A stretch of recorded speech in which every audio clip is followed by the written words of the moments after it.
박수종의 뉴스 정면 승부. 안녕하십니까, 곽수종입니다. 프랑스 여행 다녀오신 적 있으십니까? 프랑스 파리의 콩코드 광장을 걸으시거나 차로 다니시다 보면 그 길은 아스팔트 길이 아닙니다. 블록으로 만들어진 거리라고 들었습니다. 짐작하시겠지만 그 블록은 바스티유 감옥의 담벼락이었거나 거기서 가져온 돌로 만든 블록입니다. 무슨 의미일까요? 백성이 우둔하면 폭군을 낳고 폭군이 나오면 혁명을 낳는다. 그 길을 걸으면서 프랑스 의회에 가는 길에 콩코드 광장을 건너게 되어 있다고 들었습니다. 의미는 또 무엇일까요? 폭군은 시민혁명에 의해서 끌어져 내려오게 되어 있고 결국 국민들이 역사적으로 끝까지 밟고 가게 될 것이라는 의미로 보면 어떨까요? 우리 역사를 보면 1910년 일제의 식민지가 시작되면서 9년 만에 독립운동을 했었습니다. 60년에는 4.19 학생운동이 있었고 80년에는 5.18 광주혁명 그리고 87년 민주화운동이 있었습니다. 그 중심엔 대학이라는 지성이 버티고 있었지요. 그리고 1997년 외환위기를 넘기면서 학생의 힘이 시민들의 힘으로 구체화되기 시작합니다. 그리고 지난해 촛불이 있었습니다. 무슨 의미일까요? 한 번은 정치하는 분들께서 이러한 역사의 변화를 다시 한번 곱씹어 보시길 부탁드리겠습니다. 뉴스 정면 승부 시작합니다.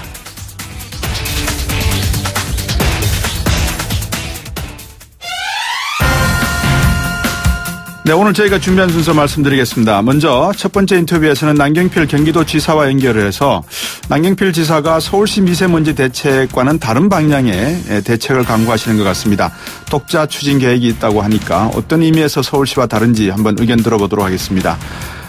두 번째 인터뷰는 이 정의당 김종대 의원 전화 연결하겠습니다. 김종대 의원이 많은 인터뷰에서 최근에 공동경비구역에서 우리 측이 응사하지 않았다라는 점을 놓고 자유한국당이 문제점을 지적하는 것에 대해서 자유한국당 사람들 큰일 낼 사람들이라고 아마 이야기를 한 것 같습니다. 어떤 의미에서 자유한국당이 큰일 낼 사람인지 또 JS 안에서 우리의 적절한 대응책은 뭐였는지 극찬을 하셨는데 한번 직접 들어보도록 하겠습니다. 그리고 3부에서는 정동영 국민의당 전화 연결해서 최근 국민의당 상황에 대해서 어떤 상황들에 대한 고민들이 있으신지 짚어보도록 하고요. 그리고 경제는 여기가 전문이지 박병률 경향신문 기자와 함께 최근 경제 현안 짚어보도록 하겠습니다. 우물정 0945 단문 50원 장문 100원으로 많이 참여해 주셔서 여러분들 의견 주시면 제가 전달해 드리도록 하겠습니다.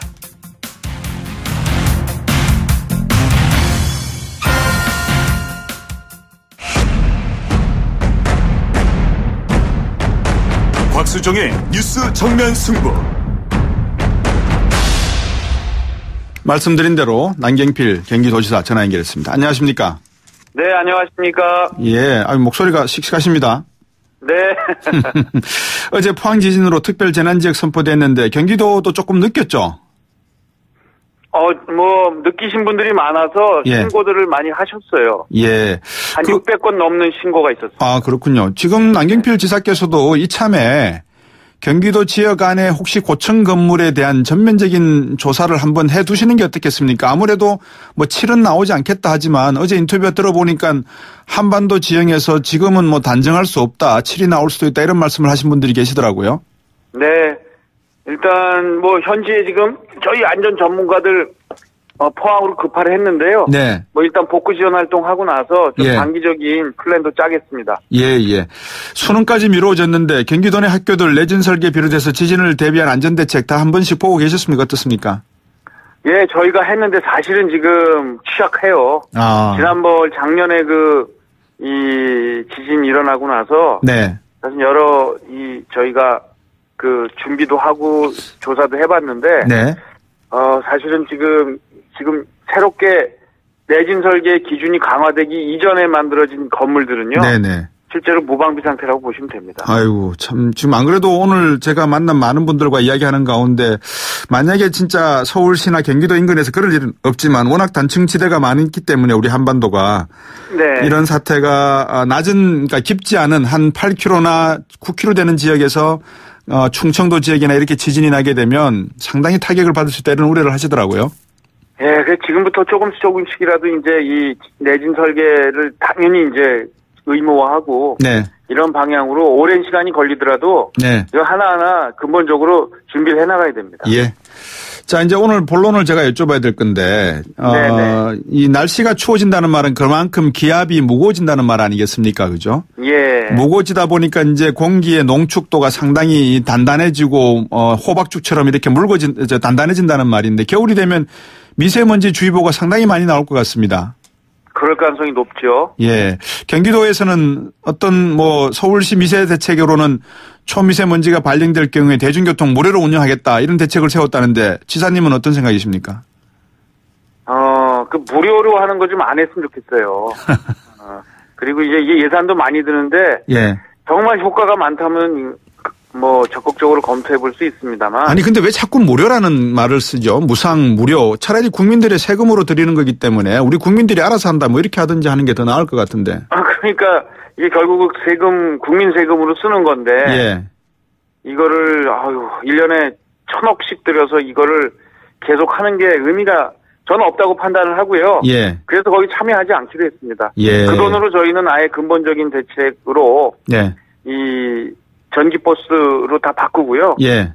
그리고 더 문제는 사실은 거의 대부분의 이 자동차 매연의 문제는 네. 2005년도 이전에 만들어진 화물 자동차거든요. 예.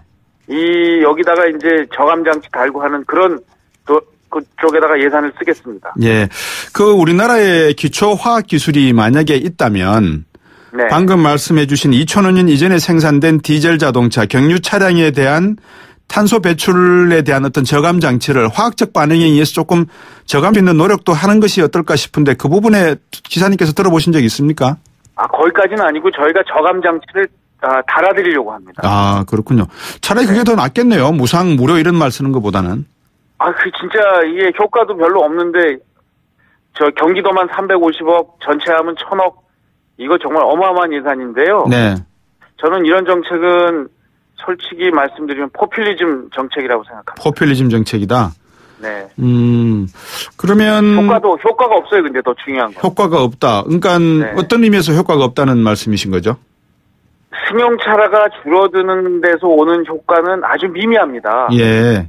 그것도 이제 아마 이게 이부제를 해서 그것이 같이 묶였을 때 그나마 조금 효과 있을 텐데 네. 이부제를 시민 참여로 지금 강제하지 않으면서 얼마나 이부제를 참여시킬 수 있을지도 사실은 네. 알 수가 없는 일이고요. 예. 또 하나는 이걸 하면서 무슨 일이 벌어지냐면 예. 이게 이제 이 버스나 이런 이 지하철 승객이 늘어나게 되면 특히 광역버스가 지금 안 그래도 입석 금지를 했었잖아요. 위험하다고. 네네, 그렇습니다. 예. 그러면 결국은 이게 광역버스를 이용한 사람이 무료가 돼서 많아지면 네. 또 콩나물 시루 버스가 되거든요. 네. 그러면 입석인 채로 또 고속도로를 달리게 되고 이러면 또 안전 문제가 다시 나빠지는 네. 이게 악순환으로 가기 때문에 예. 이런 정책은 좀 이게 활동한 좀 고민도 좀 하고 예. 여러 다른 단체, 지방자치단체와 전문가들하고 상의를 해야 되는데 예. 시민들끼리 이렇게 시민들 모여서 이렇게 만들어낸 정책이 의미가 없는 건 아니지만 예. 이렇게 굉장히 델리케이트하고 종합적인 정책은 그런 방식으로만 만들어서는 안 됩니다. 저희 경기도하고 실질적인 합의 절차 과정이 없었거든요. 야, 근데 절차 과정도 없었는데 왜 박원순 시장은 남경필 인용문 열겠습니다. 남경필 지사 서울시 미세먼지 대책 동의하지 않는다는 발언에 이해가 안 간다. 인용문 닫습니다. 이런 말을 하셨다는데 왜 그랬죠? 이해가 안 가시는 게 아니라 이해를 안 하시려고 하는 거죠. 아니 지난번에 박원순 시장님이 예. 그 메르스 사태 때 예. 중앙정부가 협의도 안 한다고 그러면서 이게 나라냐 이러셨는데 그렇죠. 저희 정말 박원순 시장님한테 이거 관련된 이야기는 들어본 적도 없고요. 그렇군요. 예, 진짜 그때 보니까 시민들 3,000명 모여서 정책 만들어서 일단 발표부터 시작을 하셨어요. 네. 그리고 오는 과정에서도 그냥 뭐 팀장들 이렇게 과장들 모이는 자리 한두 번, 몇 번 하는데 거기서도 우리 반대한다는 입장을 네. 정확히 밝혔는데도 뭐 아무런 대책이나 무슨 여기에 대해서 더 협의하자는 이런 반응도 없었고 저에 대해서는 일체 아무런 설명이 없었습니다. 네. 중국 같은 경우에는 전기버스에 대한 보조금을 한 대당 1억이 넘는 돈을 지금 지급을 하면서 중국 북경이나 여러 가지 대도시에서 경험하고 있는 스모그 현상에 대한 해결책을 고민하고 있는 것 같은데 우리도 차라리 무료나 무상 같은 포퓰리즘 정책이라고 하셨으니까 그런 정책보다는 차라리 중앙정부 차원에서 각 지자체에게 대중교통의 어떤 말씀하셨던 대로 전기버스라든지 친환경적인 어떤 대중교통에 대한 정부 보조금이나 지원금을 지급하는 게 더 낫지 않을까요? 어떻게 보세요? 그래서 저희가 내놓은 정책이 뭐냐면요. 네. 이게 이제 서울시가 하겠다는 이 정책을 만약에 경기도가 같이 하게 되면 경기도만 약 1년에 360억 정도가 듭니다. 360억요? 예, 그걸 3년을 하게 되면 1,000억이 확 넘어가잖아요. 예. 그 1,000억 정도면 경기도에 지금 운행되고 있는 이 버스 4,000대를 예. 다 전기버스로 바꿀 수가 있습니다. 예. 그래서 그 정책으로 저희는 보조금을 드리는 정책으로 시행을 하려고 합니다. 전기버스, 전기승용차가 많아지면 원자력 발전소는 할 수 없이 지어야 되는 거 아닙니까? 전기 수요가 많아질 건데. 그래도 뭐 시간이 꽤 오래 걸리겠죠. 네. 그 경기도에서는 경기도형 미세먼지 저감 대책 추진하기로 하셨다 이런 말씀이 있는데 내용 좀 소개 좀 해 주시겠습니까? 지금 말씀드린 대로 거의 대부분의 이 자동차로부터 나오는 미세먼지는 네. 이 화물차입니다. 네. 그것도 오래된 화물차. 예. 그다음에 SUV, 그다음에 버스. 예. 이런 순서로 되고 승용차는 아주 미미하거든요. 네. 그러니까 일단 화물차에다 저희가 2005년 이후에는 저감 장치가 달려서 나오고 있고요. 네. 2005년 이전에 오래된 화물차 보면 막 매연 팍팍 품잖아요. 네. 그런 차들은 저희가 저감 장치를 다 달아드릴 생각이고요. 예. 말씀드린 대로 전기버스로 다 교체를 하겠습니다. 최근 들어갖고 이 조치도 지금 시민들과의 이야기에서 나왔다고 말씀을 해 주셨는데 네. 정부나 어떤 지자체에서 시민들과 논의를 한 결과다라고 정책을 발표하는 그 뒤에 상당히 좀 모순적인 거나 아니면 좀 뭐 불확실한 증거 중에 하나는 찬반의 어떤 격렬한 토론의 화쟁이 없이 그냥 일방적인 내용이 나오게 되면 이것도 하나의 시민의 이름을 빌려서 내놓는 정책일 수도 있다라는 좀 걱정이 되는데 어떻게 보세요? 예, 이 예산을 집행하는 것이 특히 아주 많은 예산이 들어가는 그리고 많은 국민들에게 영향을 미치는 정책은 네. 이 단순히 그냥 갑자기 받은 의견만 뿐이 아니라 네. 아주 다각도의 전문적인 조사나 또 의견 수렴이 필요한데요. 지금 이번 이 미세먼지 저감 정책 같은 경우에는 네. 그냥 그런 과정들이 많이 생략된 것 같아서 예. 앞으로는 이런 정책을 만드는데 좀 신중했으면 좋겠습니다. 그 경기도에서 발표한 15kg 이상 반려견 입마개 의무화권 있잖아요. 네. 또 2m 목줄 제한.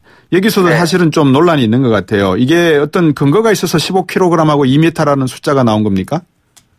이건 이제 저희가 이 미국 같은 데서 이것을 기준으로 삼는 2m 불로 하고 예. 15kg 정도 돼야 이 15kg 이상이 되면 초등학생 이하 어린아이들에게 두려움을 줄 수 있는 크기라는 이런 예. 연구 결과 때문에 그렇구나. 이런 안을 만들었는데요. 이거는요. 예. 그냥 안일 뿐이고요. 예. 저희가 이것을 정책으로 가기 위해서는 많은 토론과 네.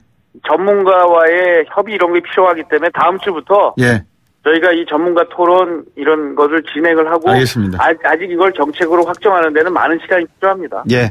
자, 피할 수 없는 정치 관련 질문 좀 드려야 되겠습니다. 네. 준비되셨죠? 바른정당이 전당대회 이후에 일단 유승민 대표 체제가 됐지 않습니까? 네. 유승민 대표 중도보수 통합 꺼냈는데 남경필 지사께서는 지금 자유한국당으로 가셨죠? 아니요, 저는 안 가셨습니까? 아닙니다. 예. 가실 겁니까? 바른정당 소속입니다. 예. 가실 겁니까? 그건 아무도 모르죠. 아니, 남경필 지사께서 모르시면? 그건 모르죠. 저는 이 통합전당대회를 해서 네. 새로운 당을 만들자고 했어요. 예. 그렇게 하는 통합 형식을 하자고 했고요. 네.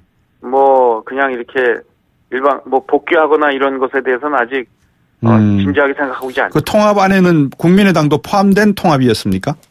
원래 통합은 일단 보수 통합을 시작으로 해서 예. 그 이후에 중도 통합까지 열어가자는 생각인데 예. 우선순위로 보면 일단 개혁 보수 통합부터 시작하고 중도 통합을 이후에 하는 것을 저는 개인적으로는 생각하고 있습니다. 예. 지금 그 말씀은 그래 하셨는데 마음은 좀 자유한국당 가실 생각이 많으신 것 같아요. 왜냐하면 홍준표 대표의 친박 청산에 대해서 인용문 열겠습니다. 누구도 못한 일 하고 있다. 인용문 닫고 이렇게 말씀하셨는데 예. 그 말씀은 지금 자유한국당으로 가실 생각이 있다라는 뜻이 되는데요.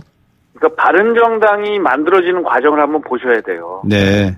바른정당에서 탈당에 나오면서 왜 탈당을 했냐면 네. 우리가 새로운 정당 만들자고 했는데 네. 그 흔히 얘기하는 국정농단을 했던 그분들 몇몇 분들이 그 안에서 그 또아를 틀고 있어서 예. 도저히 불가능하다고 싶어서 나온 거거든요. 예. 근데 어찌됐건 홍준표 대표가 예. 말은 좀 거칠게 하시지만 예. 그분이 뭐 대통령감이다 아니다 이걸는 떠나서 예. 어찌됐건 저희가 못하고 나왔던 친박청산의 과정들을 예를 들면 박근혜 대통령 출당이라든지 네. 서청원 최경환 의원에 대한 네. 징계 출당 이런 절차들을 밟아가고 있는 것에 대해서는 예. 의미 있는 일이다라고 생각을 했고 그래서 그렇게 말씀을 드린 겁니다. 예. 하지만 결단을 내리시기에는 의미 있는 말로만 되는 게 아니라 행동이 나와야지만 결단하실 거 아니겠습니까? 네, 그건 뭐 지금 아무도 아니고요. 모르나요? 네, 네. 지금 계속해서 이 고민하고 있고요. 네. 어떤 방향이 정말 옳은 방향인지 잘 판단하겠습니다. 한번 고민해 주실 게 바른정당의 정당의 의의가 정권도 중요하지만 다당제의 한 축을 이루고 있다는 점에서도 중요하거든요. 안 그러면 계속해서 양당제로 갈 수밖에 없는 대통령제 중심으로 갈 수밖에 없는 그런 정치 패러다임을 끝까지 가져갈 수밖에 없지 않겠습니까? 뭔가를 좀 바꿔놓으셔야 될 것 같아서요. 사실은요. 네. 그런 통합을 만약에 국민의당과 바른정당의 통합이 필요하고 그걸 통해서 권력의 구조를 바꾸려고 했다면 네. 사실은 대통령 선거 때 통합을 했어야 됩니다. 그렇죠. 예, 지금은 아쉽게도 네. 문재인 대통령이 지금 통합을 하시기보다는 어떻게 보면 과거와 현재 보수와 진보를 가르는 지금 정치들을 하고 계시거든요. 네. 이러다 보면 사실 중도의 영역이 굉장히 약해질 수밖에 없습니다. 네네. 그렇기 때문에 네. 맞는 말씀이시고 네. 제3의 길로 가는 것이 굉장히 의미가 있습니다만 네. 지금 가장 권력을 많이 갖고 있는 집권여당 그리고 대통령께서 예. 지금 그런 방향이 아닌 예. 다시 양당으로의 회기를 부르는 이런 해체하고 정치를 있다? 하고 계시거든요. 예. 그러다 보니 네. 이게 이제 이런 방향으로 계속 정치가 알겠습니다. 양극화되는 쪽으로 갈 가능성이 높아진 거죠. 간단히 여쭙겠습니다. 이재명 시장이 조금 버겁습니까? 전해철 의원이 버겁습니까? 그거는 저희 솔직히 말씀드리면요. 예. 저희 보수 사이드의 정치 세력들, 야당 세력, 네. 이 개혁 보수의 모양을 제대로 만들어내느냐 못하느냐 그것이 제일 중요하죠. 네. 상대방이 누구냐는 사실은 거의 비슷합니다. 그래서 아직 자유한국당 들어가시기에는 좀 고민을 하셔야 된다 이 점이군요. 정말 이 제대로 된 보수의 모습을 네. 또 야당의 모습을 만들어내는 과정이 굉장히 중요합니다. 네. 오늘 솔직한 인터뷰 고맙습니다. 네, 감사합니다. 예, 남경필 경기도지사였습니다. 2부에서 뵙겠습니다.